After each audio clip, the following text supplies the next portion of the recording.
దయచేసి మరి ఇంకా సమయంలో పరిశుద్ధ బైబిల్ గ్రంథంలో నుంచి ప్రసంగి గ్రంథం వాక్యంలోనికి వెళ్దాం. ప్రసంగి గ్రంథం 5వ అధ్యాయం 1వ వచనాన్ని చదువు. నీవు దేవుని మందిరమునకు పోయినప్పుడు నీ ప్రవర్తన జాగ్రత్తగా చూసుకో. బుద్ధిహీనులు అర్పించినట్లుగా బలి అర్పించుట కంటే సమీపించి ఆరాధించుట శ్రేష్టం. వారు తెలియదే దుర్మార్గపు పనులు చేయకూడదు. నీవు దేవుని సన్నిధిని అనాలోచనగా పలుకుటకు నీ హృదయమును త్వరపడనీయక నీ నోటిని కాచుకో. దేవుడు ఆకాశమందున్నాడు, నువ్వెవరో భూమి మీద ఉన్నావు. కావున నీ మాటలు కొద్దిగా ఉండాలి. దయచేసి రాత్రికాల సమయంలో నేను వాక్యం స్పష్టంగా తెలియజేస్తా ఉంది. ప్రసంగి గ్రంథాన్ని రాసినటువంటి గ్రంథకర్త మరి మనందరూ తెలుసు, ఆయన సొలొమోను సామెతలే కాకుండా ఆయన పరమగీత, ప్రసంగి, వీటిని రాయటం 3 గ్రంథాలు మనం చూస్తా ఉన్నాం. మరి సొలొమోను ఈ జ్ఞానం ఎవరిచ్చారంటే దేవుడు ఇచ్చిన జ్ఞానాన్ని మనం ఏం చేయాలంటే మంచిగా ఉపయోగించుకోవాలి. ఎప్పుడైతే దేవుడు జ్ఞానం ఇచ్చాడు కదని చెప్పి సొలొమోను తన జీవితంలో మంచిగా నడిచినంతసేపు బాగానే ఉంది. ఎప్పుడైతే తను అనవసరమైనటువంటి వాటిలో వెళ్ళాడో తన ప్రవర్తన ఏమైపోయిందంటే భార్యల వలన 1000 మంది భార్యలు అయినాయి. అప్పట్లో తన బ్రతుకును మార్చేసుకున్నాడు. ఒక భార్యతో ఉండమని దేవుడు చెప్తే 1000 మంది భార్యలను కలిగినటువంటి సొలొమోను చెడిపోయాడు. విగ్రహాల తప్పు తిరగడం, జ్ఞానం ఏమైపోయింది. మరి ఈరోజు బైబిల్ స్పష్టంగా మంచిగానే ఇచ్చాడు ప్రభు.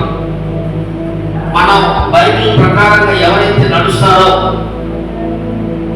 He's well and good.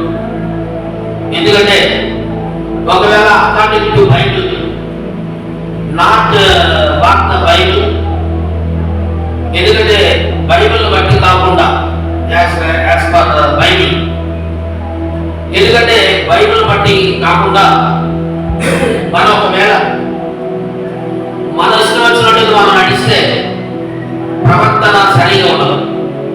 అందుకనే everyday you can read the Bible, you must and should the Bible, read the Bible, study the Bible. ఎందుకంటే ప్రతి ఒక్కరు బైబిల్ చదువుకోవాలి. అప్పుడే మన ప్రవర్తన జాగ్రత్తగా మనం చూసుకోగలుగుతాం. ఈ లోకంలో పుట్టినటువంటి ప్రతి ఒక్కరికి ఏం తెలియదు, వాళ్ళకి అర్థం కాదు. ఈరోజు మంచి ప్రవర్తన నేర్చుకోవాలంటే, ఈరోజు నేను మంచి వ్యక్తిగా పేరు తెచ్చుకోవాలంటే దేవుడు చెప్పినట్లుగా మనం నడవాలి. అందుకే డైలీ బైబిల్ చదవాలి, డైలీ ప్రార్థనలో ఉండాలి. డైలీ ఎప్పుడైతే దేవుడు ఏమి చెప్పాడు, ఎంతమంది చెడిపోయారు, ఎంతమంది మంచిగా ఉన్నారు కూడా బైబిల్లో. నీతిమంతులు ఉన్నారు, నీతిమంతులు కాని వాళ్ళు ఉన్నారు. ఎందుకంటే ఈరోజు చాలా మంది వారి యొక్క ప్రవర్తన బట్టి మాత్రమే దేవుడు మార్కులు వేస్తాడు. కాబట్టి దేవుని దృష్టిలో, మనుషుల దృష్టిలో ద సైట్ ఆఫ్ మ్యాన్, ఎందుకంటే మనుషుల దృష్టిలో కాదు కానీ దేవుని దృష్టిలో మంచిగా ఉంటారు.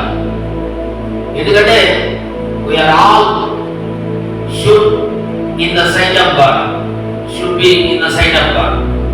దేవుని దృష్టిలో మంచిగా ఉండాలి. ఎందుకంటే మనం ఒకవేళ దేవుని దృష్టిలో మంచిగా లేకపోతే మన ప్రవర్తన లేదండి. దేవుడు మార్కులు వేయాలి. ఈరోజు మనం ఒక ఎగ్జామ్ రాస్తే సారే దానికి సంబంధించిన సబ్జెక్ట్ కలిగినటువంటి వ్యక్తి కరెక్షన్ చేయాలి. ఆయన మార్కులు వేస్తే అది వాల్యుబుల్. ఎవరు పడితే కరెక్షన్ చేశారంటే కుదరదు. కాబట్టి ఈరోజు మన ప్రవర్తనకి గ్యారంటీ ఎవరంటే యేసుక్రీస్తు ప్రభు.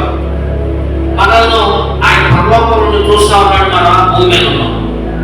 మనం ఎంత తక్కువగా మాట్లాడితే, ఎంత మంచిగా మరి దేవుల్లో నడుచుకోగలిగితే అన్ని ఎక్కువ మార్పులు మనకు వస్తాయి. 100% మనం ఉంటేనే పరలోక రాజ్యంలో ఉంటాం. ఒకసారి అందరూ హల్లెలూయా చెప్తాం. హల్లెలూయా. పాయింట్ ఏంటంటే, నీవు దేవుని మందిరంలోకి పోయినప్పుడు మన ప్రవర్తన ఎలా ఉండాలంటే జాగ్రత్తగా చూచుకోను. ఎందుకంటే ఈ పాయింట్ లో మన జీవితాన్ని ఒకసారి ఆలోచించాలి. మందిరానికి ఎవరైతే వెళ్తున్నారు, మందిరానికి నేను వచ్చాను, మీరు వచ్చాను, ఎవరైనా అందరూ వచ్చేటువంటి వాళ్ళు ఉన్నారు, రకరకాల మరి వారాల్లో వచ్చే వాళ్ళు ఉంటారు.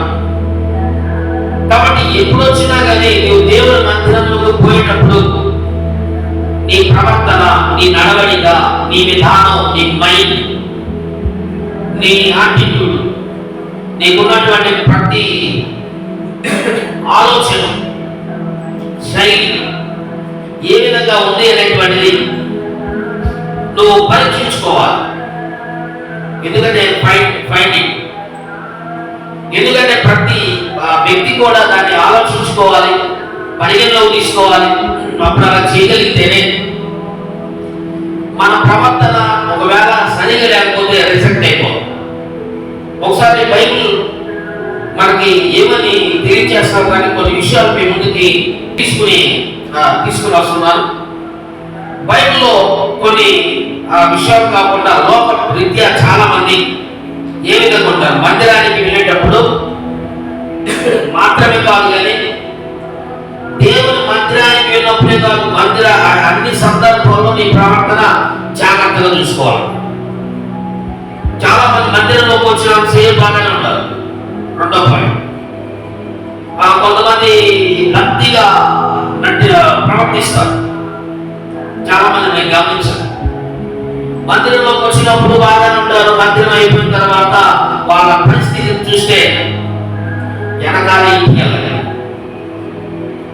వాళ్ళు ఏం చేస్తారు, ఒక్క రోజు కానీ 2 రోజులు ఇంట్లో ఉంటే 2 రోజులు వాళ్ళతో తిరిగితే వాళ్ళ జీవితం, వాళ్ళ ప్రవర్తన, వాళ్ళ బ్రతుకంతా మనకు అర్థమైపోయింది. మరి వాళ్ళ పరిస్థితి ఎలా ఉంటుందంటే, మందిరంలోనే మంచిగా ఉండడం, బయటికి వెళ్ళినప్పుడు మంచిగా లేకపోవడం, ఇట్లాంటి వాళ్ళు ఉన్నారు. అలా ఉండకూడదు. వాతావరణం కలిగి ఉన్నామో బయటికి కూడా దేవునికి మహిమ తీసుకురావాలి.